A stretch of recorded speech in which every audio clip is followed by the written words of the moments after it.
అందరికీ నమస్తే. నా పేరు జషిత. నేను 6వ తరగతి చదువుతున్నాను. నేను ఇప్పుడు చెప్పబోయే కథ పేరు కొంగ పీత. ఒక ఊరి పక్కన ఒక పెద్ద చెరువు ఉండేది. ఆ చెరువులో కొన్ని చేపలు, ఒక పీత నివసించేవి. కొంగ రోజు ఆ చేపలను చూస్తూ వీటిని ఎలాగైనా తినేయాలి అని అనుకునింది.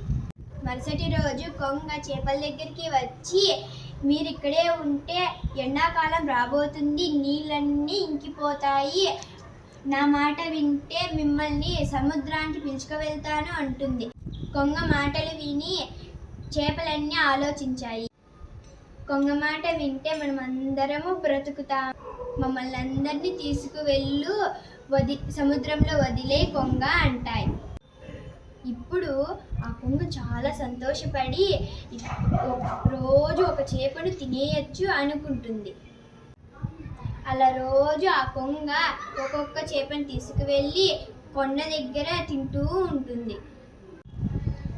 మరుసటి రోజు పీతను తీసుకువెళ్తున్న సమయంలో కొండ దగ్గర చేపల ఎముకలు కనబడ్డాయి పీతకి.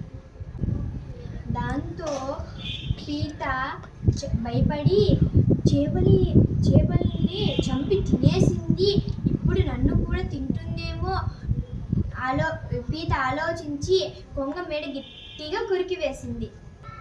పీత కొంగ మెడను గట్టిగా కొడకడంతో కొంగ చనిపోతుంది.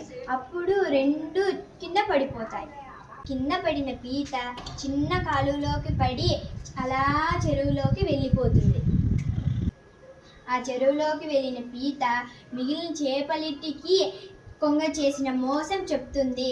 ఈ కథలోని నీతి ఏమిటంటే, ఎవరైనా మనల్ని మోసం చేయాలనుకుంటే అబద్ధాలు చెప్తారు, వాటిని మనం నమ్మకూడదు.